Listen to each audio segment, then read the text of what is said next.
Good evening. I am planning to do a program slightly different from what I normally do. Normally, I talk about finance and financial literacy and the importance of savings. But I thought I would do a different program. The importance of sales. In today's world, nobody wants to be a salesperson. Everybody confuses sales for marketing. We also confuse inspiration for motivation. Inspiration means you can do it once or twice. Motivation is something that lasts throughout the period. Inspiration is something that comes in flashes. I want to explain to you what is the crucial difference between motivation and inspiration and how to develop motivation. What are the strategies you can develop to do sales? How can I break sales into a process? How can I avoid rejection? These are some things which I want to answer on day one. On day two, I'm going to talk about personal leadership. How to find the leader within you. How can you fly like an eagle? What are the strategies to better yourself? And once you can lead yourself, is only then you can lead a team. So what are the personal leadership strategies you want to learn, how to deploy them, how to use them is something we will teach you on day 2. This is a 2-day program. Along with me will be an internationally renowned trainer, Stanis Benjamin. We hope to do this training in the first week of October during a weekend. Kindly fill up the Google form below and send the details. My team would get in touch with you. Once again, I thank you for following me.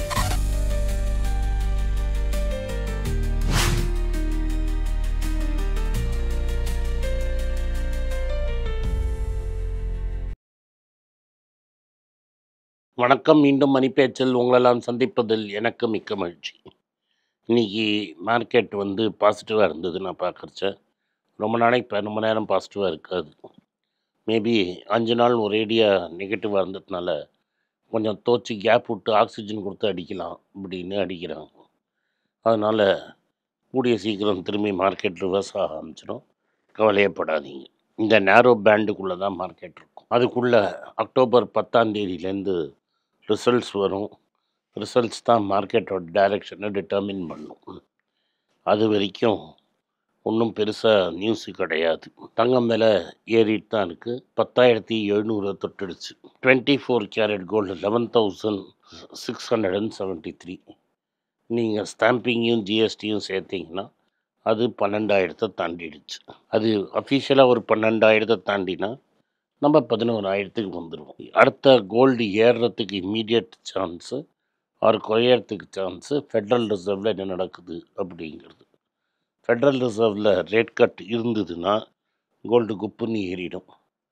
இல்லைன்னா கொஞ்சம் நாளைக்கு இப்படியே ஸ்டாக்னண்ட்டாக இருந்துட்டு இல்லாட்டா 100-200 குறைஞ்சி திரும்பி ஏறும். But ஒரு 15-20 நாளாக 10,000 மேலே இருக்குது. இங்கே ஸ்டெபிலைஸ் ஆகிடுச்சு. 10,500 மேலேயே ஸ்டெபிலைஸ் ஆகிடுச்சு அப்படிங்கிறத நம்ம பார்க்கலாம். இதில் என்னென்னா 18 கேரட் கோல்டே 8,000 தாண்டிடுச்சு. அதனால் கோல்டுங்கிறது காமன் மேனோட ரீச்சை விட்டு வெளில போயிட்டே இருக்குது. உங்களுக்கு கோல்டு பீஸ் தான் ஒரே வழி டெஃபினட்டாக நீங்கள் வாங்கிறதுக்கு. அதாவது ஃபாரின் இன்வெஸ்டர்ஸ் என்ன பண்ணியிருக்காங்கன்னா இந்தியன் சரக்கை விற்றுட்டு வெளிநாட்டுக்கு போயிட்டே இருக்கிறாங்க. ஏன்னா ஜூலை, ஆகஸ்ட், செப்டம்பர் 3 மாத கணக்கு. ஒரு மாதத்துக்கு 1 பில்லியன் வெளில போயிருக்குன்னு நம்ம வச்சுக்கலாம். நம்ம ஆர்பிஐயும் விற்று அவங்க விற்று அமைச்சிருக்கிறாங்க. ஸோ ஓவராலாக பார்த்தீங்கன்னா மார்க்கெட் வீக்காக இருக்குது. திரும்பி ஸ்டாக்கை விற்பாங்க. $2.3 பில்லியன் விற்றுருக்காங்க. கோல்டு டு சென்செக்ஸ் ரேஷியோ அப்படிம்பாங்க. கோல்டு எப்படி பண்ணுது, சென்செக்ஸ் எப்படி பண்ணுதுன்னு 1:1.4 இருக்குது. இந்த மாதத்தில் நிஃப்டியை பார்த்தீங்கன்னா இந்த வருஷத்தில் நிஃப்டி 4% ஏறி இருக்குது. கோல்டு ஆல்மோஸ்ட் 50% ஏறிடுச்சு. ஸோ ஒரு வைடு டைவர்ஜன்ஸ் இன் பர்ஃபார்மன்ஸ் இருக்குது. நீங்கள் நான் சொன்னதை கேட்டு கோல்டு பீஸையும் கோல்டையும் வாங்கியிருந்தீங்கன்னா உங்களுக்கு 50% லாபம். மியூச்சுவல் ஃபண்ட்னா நட்டம். லாஸ்ட் 1 இயரில் டெஃபினட்டாக நட்டம். இன்றைக்கி நிஃப்டியை மட்டும் வாங்கியிருந்தீங்கன்னாலும் 1 இயர் டு நவ் நட்டத்தில் இருப்பீங்க.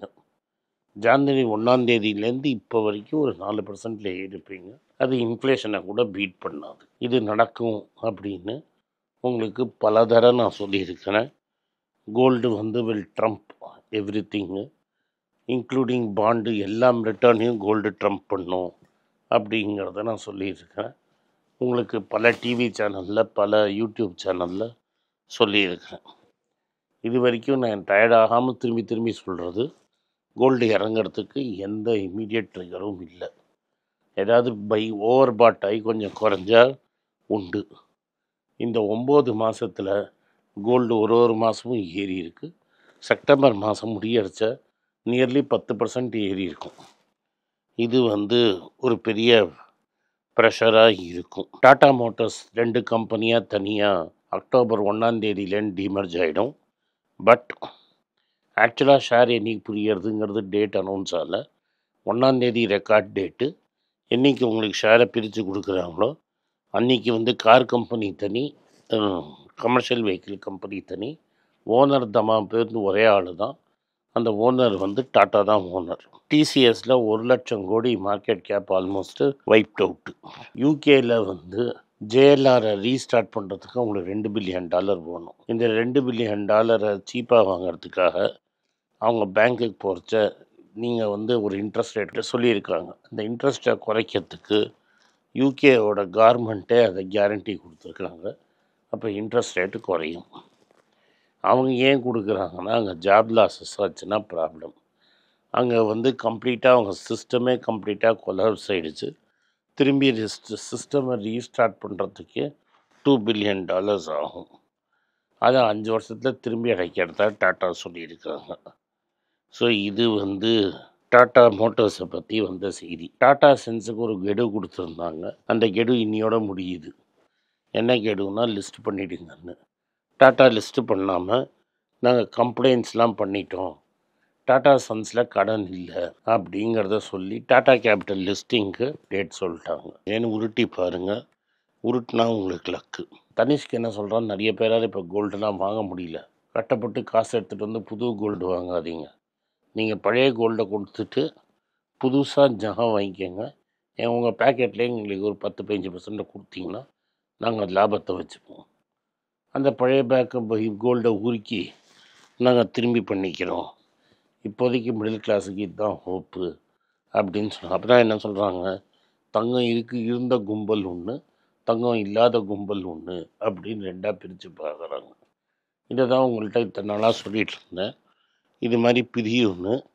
இப்போ அது அஃபிஷியலாக கம்பெனிச்சு.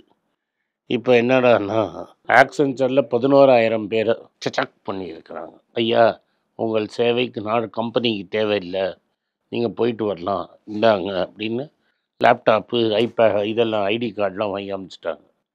இதை பார்த்து பல ஓடினவங்கள்லாம் தனி. அது வாலண்ட்ரி செப்பரேஷன், இது லே ஆஃப். எல்லாம் சேர்த்திங்கன்னா ஆக்சென்ச்சர் ஒரு 25,000 பேரை காலி பண்ணியிருப்பாங்க. இன்னும் காலி பண்ணிகிட்டே இருக்காங்க. ஐடிசி ஹோட்டலில் என்ன சொல்கிறாங்கன்னா, தாஜ் மாதிரி நாங்களும் சிக்னேச்சர் ரெசிடென்ஸ் கட்டுவோம் அப்படிங்கிறான். அப்படின்னா என்னென்னா, ஒரு பில்டர் ஒரு வீடு கட்டுவான். இங்கே வாசக்கால் வை, அங்கே வாசக்கால் வை, இங்கே இந்த பெட்டை போட்டு அங்கே பெட்டுன்னு போட்டு நல்லா பாலிஷ் அடிச்சுட்டு ஐடிசிங்கிற பேரை ஊட்டி அதுக்கு எக்ஸ்ட்ரா ஒரு 2,000 ரூபா ஒரு ஸ்கொயர் ஃபீட்டுக்கு ப்ரீமியமை போட்டு உங்கள் தலையில் கட்டுறதுக்கான ஐடியா. பணக்காரன் நிறைய காசு வச்சுருக்கான், என்ன பண்ணணும்னு தெரில. அவனுக்கு இந்த பிராண்டட் ரெசிடென்ஸு கொடுக்குறோம் அப்படிங்கிறாங்க.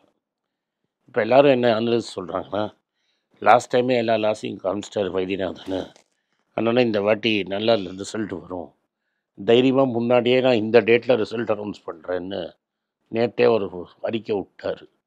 அக்டோபர் அப்படியே ஒரு டேட்டை சொல்லியிருக்கிறார். அன்றைக்கி அறிக்கையை விட்டுட்டார், ஒரு ஓலையை விட்டார், வாங்கடா ரிசல்ட்ஸை பார்த்துடலான்டான்னு.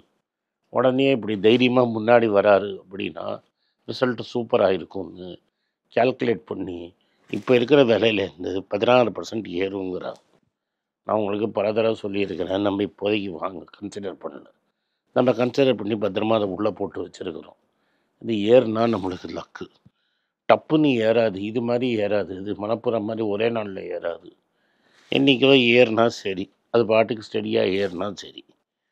அடுத்தது யூஎஸ் டேரிஃப் மட்டும் சன்ஃபார்மாவில் சில இந்த டேரோ ப்ராடக்டில் மட்டும் கொஞ்சம் ரிஸ்க் இருக்கலாம். ஆனால் அது இபிஎஸ்லாம் பெருசாக அஃபெக்ட் ஆகாமல் நாங்கள் பார்த்துக்குறோம் அப்படின்னு சொல்லிட்டாங்க Sun Pharma. Ozempic weight loss drug இந்தியாவில் கூடிய சீக்கிரம் வருங்கிறாங்க.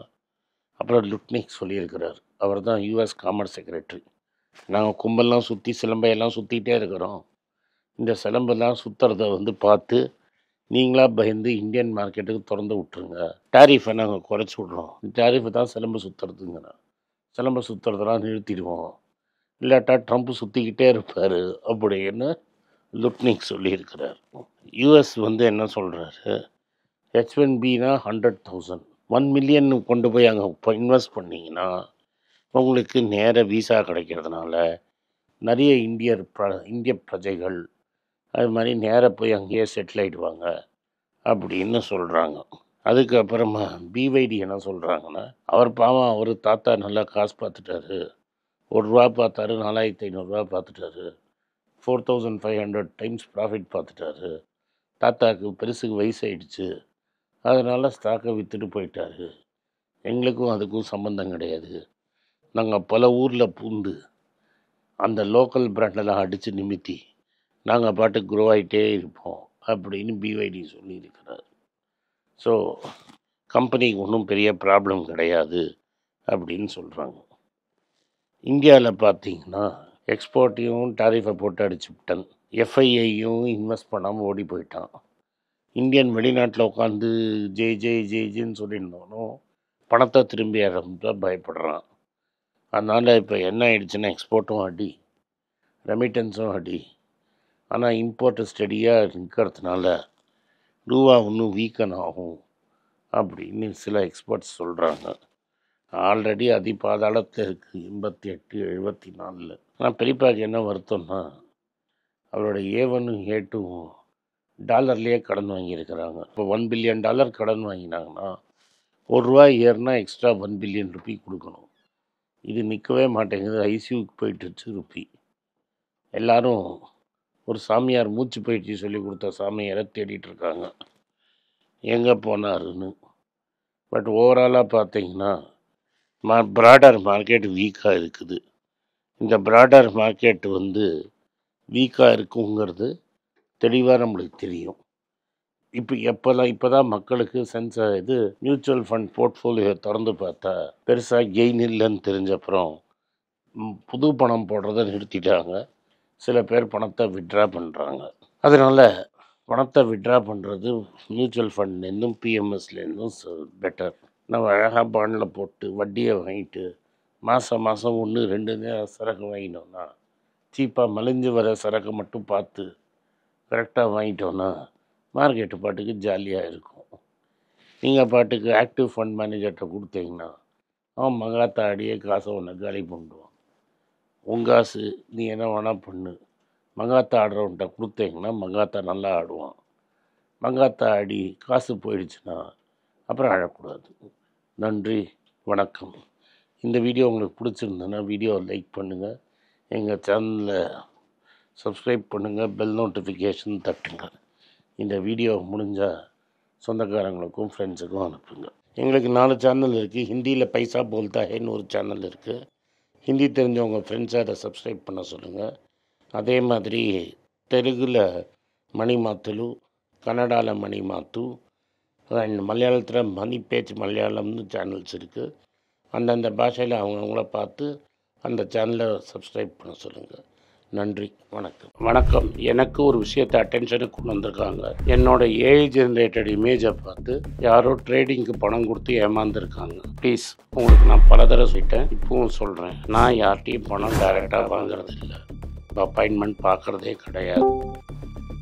அதனால் என்னை பார்க்கலான்னு யாராவது காசு கேட்டாலும் இல்லைன்னு சொல்லிவிடுங்க. அடுத்தது ஒரு இமெயில் ஐடி இருக்குது, அதில் போட்டால் எங்கள் டீம் கான்டாக்ட் பண்ணுவாங்க. அது டைம் ஆகுதுன்னா வினோதோட இன்ஸ்டாகிராம் அக்கௌண்ட்டில் வினோத்கிட்ட மெசேஜ் பண்ணுங்கள். அவன் என் தம்பி, அதுலேயும் அவன் காசு கேட்க மாட்டான். காசு கேட்குறாங்கன்னா ஏமாறுறீங்க. யார் என்ன சொன்னாலும் கம்பெனிக்கு செபி அல்லது IRDA அல்லது RBI ரெஜிஸ்ட்ரேஷன் இருக்கணும். இந்த 3 ரெஜிஸ்ட்ரேஷன் ஏதாவது இருந்தால் தான் உங்களோட பணத்தை நீங்கள் கொடுக்கணும். நீங்கள் இன்கேஸ் ஆஃப் இன்சூரன்ஸ் டைரெக்டாக இன்சூரன்ஸ் கம்பெனிக்கு தான் கொடுக்கணும். இன்கேஸ் ஆஃப் ட்ரேடிங் நீங்களே புரோக்கர்கிட்ட போட்டு ட்ரேட் பண்ணணும். மியூச்சுவல் ஃபண்டும் கம்பெனிக்கு தான் கொடுக்கணும். த்ரூ எக்ஸ்சேஞ்சு நீங்கள் வாங்கிக்கலாம். இதெல்லாம் எதுக்கு நான் உங்களுக்கு சொல்கிறேன்னா, யாரையாவது சொல்கிறாங்கன்னு நம்பி ஏமாறாதீங்க. உங்களுக்காக நான் ட்ரேட் பண்ண முடியாது, அது இல்லீகல். நான் ட்ரேடும் பண்ணுறது கிடையாது. அதனால் ட்ரேடிங் ப்ராஃபிட் பண்ணி தரேன்னு சொல்கிறது ஏமாத்தல். எனக்கு ட்ரேடிங் பண்ண தெரியாது. என் பேரை சொல்லி ட்ரேட் பண்ணி உங்களுக்கு ப்ராஃபிட் ஷேரிங்னா ஃப்ராடு, ஏமாற்றம். நான் யார்கிட்டையும் காசு கேட்கல, கேட்கவும் மாட்டேன்.